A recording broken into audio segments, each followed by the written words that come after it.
Vendredi, nous sommes le 22 août 2025. Bonjour et voici le journal de l'économie. Démarrons avec les échos du président du Conseil de la République du Togo, Faure Gnassingbé, qui est à Tokyo, au Japon, dans le cadre de la 9e conférence internationale sur le développement de l'Afrique. Une occasion pour le président du Conseil de porter la voix des pays africains sur le partenariat économique entre le continent et les pays de l'océan Indien. Suivons ce reportage du service de la rédaction.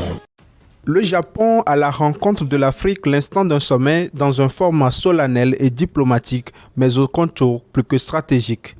À Yokohama, à environ 35 km au sud de Tokyo, une cinquantaine de représentants d'environ 50 pays africains, notamment des chefs d'État, sont des invités de marque de Shigeru Ishiba.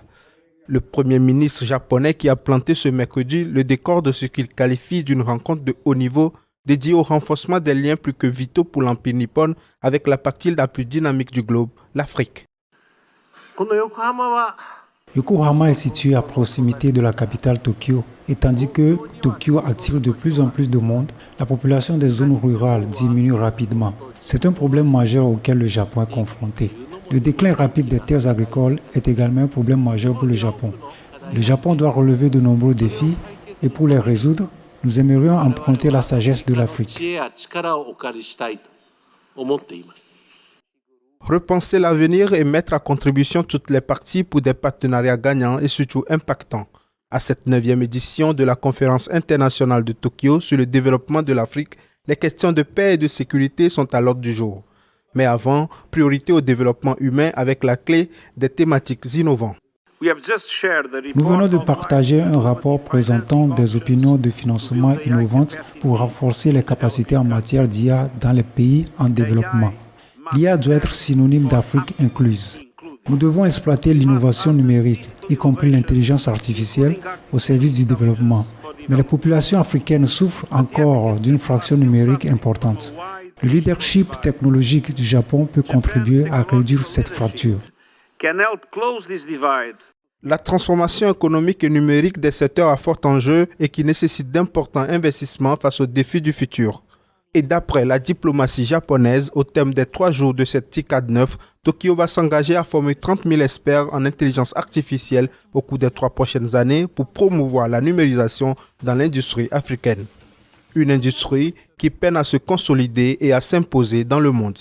Autre chose, le Japon considère davantage l'Afrique comme un marché cible.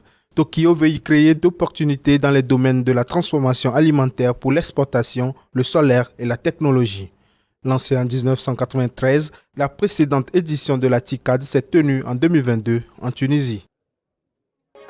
La 9e conférence internationale sur le développement de l'Afrique, c'est un grand rendez-vous qui a réuni les dirigeants du continent noir à Tokyo. Occasion pour le président du Conseil, Faure Gnassingbé, de revenir sur certains grands points qui sont chers au continent et la coopération bilatérale. Suivons-le.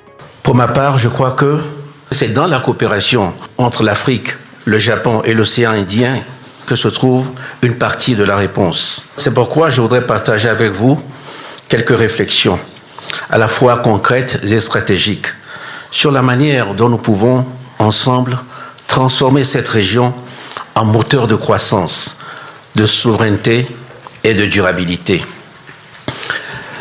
D'abord, le rôle logistique et industriel que peut jouer l'Afrique, notamment l'Afrique de l'Ouest. Mon pays, le Togo, a choisi d'être une porte d'entrée stratégique au service de la ZLECAf et de l'ensemble du continent. Notre port de Lomé, seul port en eau profonde de la côte ouest africaine, est déjà un hub logistique incontournable, capable de connecter directement la production industrielle japonaise aux marchés africains. L'installation prochaine de Toyota, que nous espérons vivement, fera de Lomé un centre de distribution vers toute l'Afrique et un symbole fort. Cette installation illustre la confiance dans la stabilité et la compétitivité de nos infrastructures. Pour nous, ce n'est pas seulement un investissement, c'est la confirmation que l'Afrique peut offrir aux investisseurs internationaux des plateformes modernes, fiables et attractives. Ensuite, La deuxième idée est que nous devons aller plus loin que les infrastructures. L'Afrique et le Japon doivent co-créer des chaînes de valeur industrielles. L'Afrique ne peut pas se limiter à exporter ses matières premières, pas plus que le Japon ne peut se limiter à exporter ses produits finis. La véritable prospérité naît dans la production conjointe. Notre ambition n'est pas seulement d'être une plateforme de transit. Nous voulons transformer nos ressources, produire localement et faire de notre jeunesse des acteurs de la production, pas seulement de la consommation. Dans l'automobile, l'énergie, l'agro-industrie ou le numérique, nous pouvons développer ensemble des écosystèmes productifs intégrés, connectés par l'océan Indien. Après l'ouverture, le président du Conseil s'est entretenu avec le Premier ministre nippon. Au cœur des discussions, la continuité des échanges entre le Japon et le Togo sur la recherche des solutions durables aux défis communs. Revenons au Togo et parlons à présent de la compétitivité et la qualité des très petites et moyennes entreprises. Une initiative devant permettre aux acteurs du domaine à maximiser davantage à travers leur rendement. Une rencontre qui a réuni plusieurs acteurs et qui s'est ouverte à Lomé. De quoi s'agit-il concrètement? Élément de réponse avec Tino Amegavi. Le Togo mise sur ses entreprises pour bâtir un avenir industriel solide et durable. C'est dans cet esprit qu'a été officiellement lancée à Lomé cette double initiative stratégique. La nouvelle offre de diagnostic amélioré du bureau de restructuration et de mise à niveau des entreprises et la présentation des guides de certification et de traçabilité de la Haute Autorité de la qualité et de l'environnement. Ces outils, fruits d'un partenariat fructueux avec la GIZ, vise un objectif clair, renforcer la compétitivité des très petites et moyennes entreprises togolaises, TPME, améliorer la qualité de leurs produits et leur ouvrir les portes des marchés nationaux, régionaux et internationaux. Une illustration de l'engagement du gouvernement togolais pour une industrialisation inclusive centrée sur les TPME et leur accès à des outils concrets d'amélioration de performance.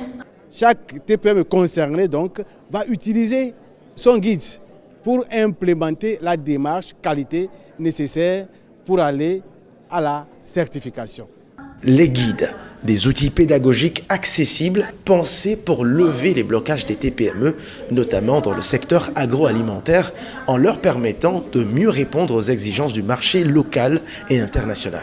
Et à la fin, nous sortirons vraiment gagnants et les consommateurs aussi seront satisfaits, seront contents parce que beaucoup de choses vont changer, et tant au niveau de la production qu'au niveau de l'emballage, même la présentation même des produits, tout sera changé. Avec un diagnostic désormais affiné et adapté, il est possible de cerner avec précision les besoins réels de chaque entreprise afin de proposer un accompagnement sur mesure, durable et transformateur.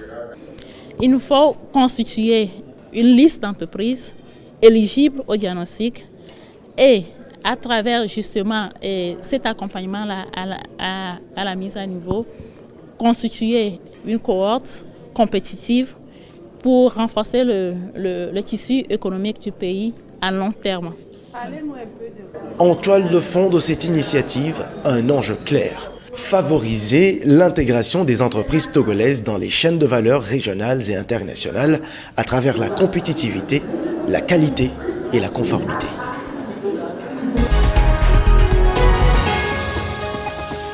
Bouclons l'actualité économique à l'international pour vous dire que la Biélorusse et l'Iran renforcent leur coopération pour la vitalité de leur économie, suivant le président bélarusse Alexandre Loukachenko.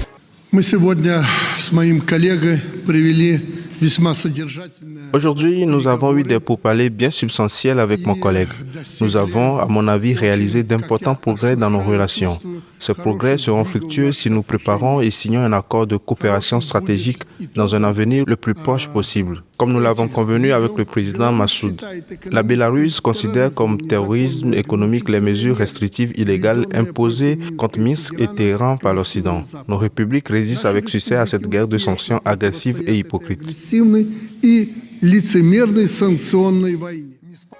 Messieurs, mesdames, ceci met fin à cette édition. Très bonne suite de nos programmes à vous tous et bon week-end.